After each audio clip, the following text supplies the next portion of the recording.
Modern Horizons brings with it a ton of new cards to work with in the modern format, but none of them excite me as much as Merit Lodge's Slumber. We found some early success building a deck around the awesome Merit Lodge enabler, so if summoning a giant 2020 and actually winning your matches is something you're interested in, this is the video for you. You can see the entire list by clicking the first link in the description. I'll be showing you prices throughout so you can see just how cheap it is. I do hope you enjoyed this video, and if you do, remember to hit that like button, helps out a lot.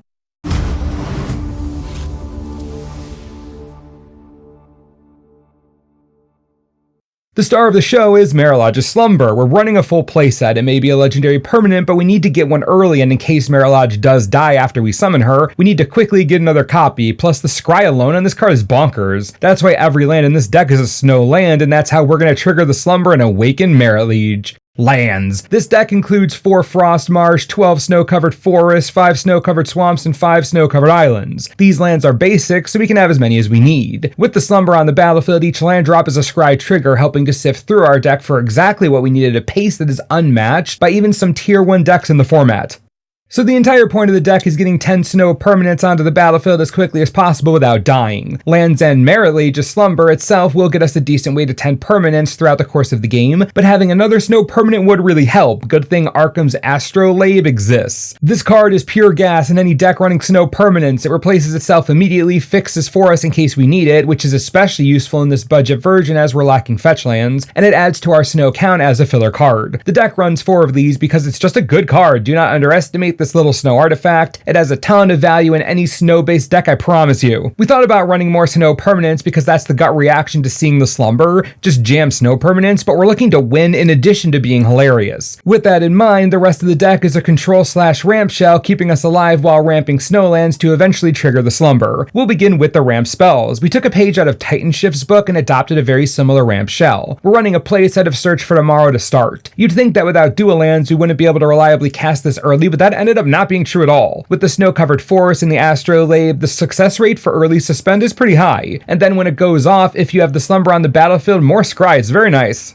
We're also running a playset of Sakura Tribe Elder. This card is just plain good. It can block early attacker, stem some bleeding, and then sacrifice in response to ramp us and get another snow permanent onto the battlefield. It's here for the same reason it's in every other deck imaginable is what I'm trying to say. Next up is County Heart Expedition. What a phenomenal card. We didn't want too many copies, so 2 seemed like the perfect number. As you've already seen, we have ways of getting lands onto the battlefield quickly. County Heart Expedition will gather quest counters relatively quickly and eventually ramp us to 2 more snow mana. Great early game investment with a huge mid-game payoff and double scry from the Slumber. Can't be upset about that. Another card we went back and forth on, but eventually it earned its place is Explorer. For the curve of this deck, we're running more lands than normal, partially to give Explorer more gas to stick on the battlefield. Anything we can do to ramp our lands faster, we should try. Worst case scenario, Explorer replaces itself and most of the cards in this deck are live all the time, lands and non-lands alike. Now, the last piece of ramp in this deck is another win condition, Primeval Titan. The most expensive card in this deck, but truly a necessary addition to make the budget version of the deck competitive. Primeval Titan grabs snow lands like candy, usually pushing us over the 10 snow permanent requirement with a single end of the battlefield trigger, and with the amount of ramp and early mana in this deck, doing that on turn 4 or 5 is certainly possible. With the Slumber on the battlefield, this might as well read grab 2 lands, scry 1, then scry 1 again. That's a heck of a lot of value with or without the Slumber. I know some of you are upset about the cost, but we're trying to have fun and win. Titan helps us do both. It does both really well. So we have our primary win condition in the Slumber, ways to make it happen with Ramp, Primeval Titan, and the Astrolabe. What's left? Control. We need disruption, we need removal, we need to stay alive long enough to ramp into what we need. The deck includes 3 Inquisition of Kozilek for early game disruption. Being able to grab important early spells out of our opponent's hands will probably save us from dying in the first few turns of the game, especially to absurdly fast decks we don't like. Infect, Burn, friggin' Humans, Affinity, you get where I'm coming from. This is a solid number of hand attack spells for our suite.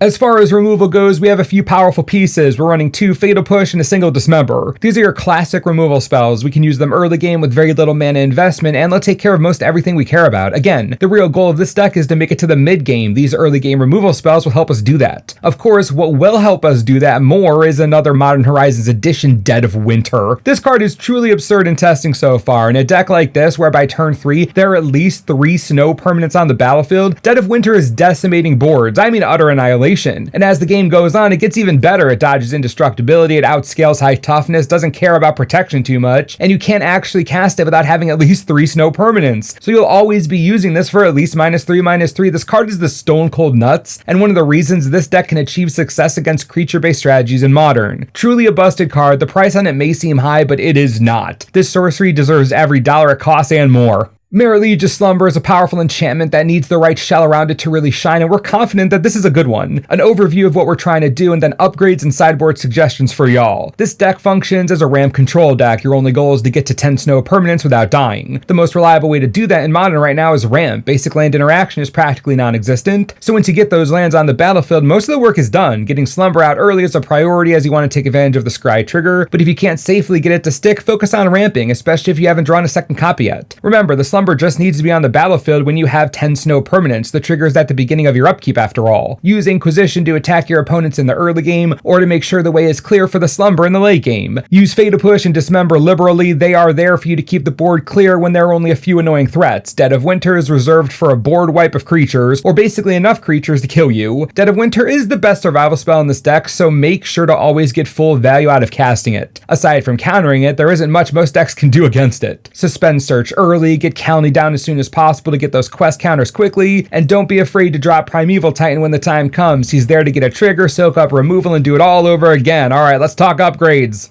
If you like the direction this deck is going, but you want to put a little more money into it, I can help with that. Scrying Sheets, Verdant Catacombs, Polluted Delta, and Misty Rainforest. By including these lands instead of the various basics in Frostmarsh, you do increase the consistency of the mana base by a fair margin. I do have to point out that this deck is fully capable of being successful without these lands, but more consistency is never a bad thing. Aside from that, we're generally pretty happy with the main deck right now. Dead of Winter is overpowered. Maybe a Thoughtseize in place of one of the Inquisitions if your meta isn't too fast. We like the main a lot considering the information we have about Modern right now. Alright, sideboard time. Modern is a sideboard format, we all know that, so making the right sideboard for a deck like this is incredibly important. We'll start with at least 2 Relic of Progenitus. Given the current climate in Modern, decks that interact with their graveyards are at an all-time high. Relic provides a solid answer to said strategies without too much of a mana investment, and it draws you a card at the end of the effect. Plus it's solid against anything running Snapcaster Mage as well, we love that. We're also including a single copy of Grafdigger's Cage, because again, graveyard decks are the worst. We don't like Dredge, we don't like Phoenix, we don't like Storm, we hate them. They are rough for us if we don't have answers. These are the answers. Plus, Grafdigger's Cage pulls double duty against Collected Company. It's a huge boon there. Dead of Winter is brutal against Affinity, and our spot removal is excellent against the strategy. I don't think there's a terrible need to add more. Damping Sphere, at least 2 of them, probably 3 though for Tron, also a nice sneak in against any Phoenix decks. Burn is a bit annoying, but Wall of Shards is just the worst for them. You aren't going to care about the cumulative upkeep when you take control of the game with a 20/20, no matter how much life they've gained up to that point, plus it's a snow creature, win-win all around. Courser of Crewfix, while not a snow creature, is also quite good against Burn. Difficult to kill, you see more cards, get some lands, huge win for you.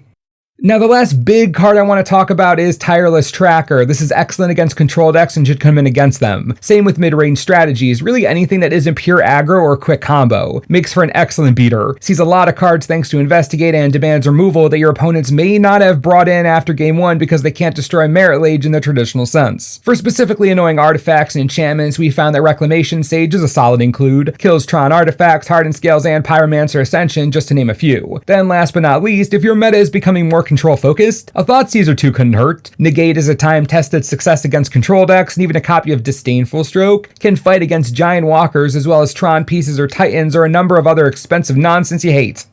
Sultai Slumber is a very cool deck if you want to give it a shot. Summoning Merit Lage in Modern has always been something I personally have wanted to do, and being able to do it is awesome. It's so awesome. The deck combines the fun and excitement of Snow Permanent and the Giant Lady herself with the powerful control and ramp shells to help it succeed in the real modern world. Along with the extensive sideboard and possible upgrades, I know that you'll enjoy playing this deck if you want to create a 20/20 as well. You can see the entire list by clicking the first link in the description. The deck is much cheaper than all tier 1 decks in the format, and if you have any questions or concerns, please leave them below and I'll do my best to help you out. Let me know what you'd like to see in the future and I'll try to make it happen. And as always, thanks for watching and we'll see you next time.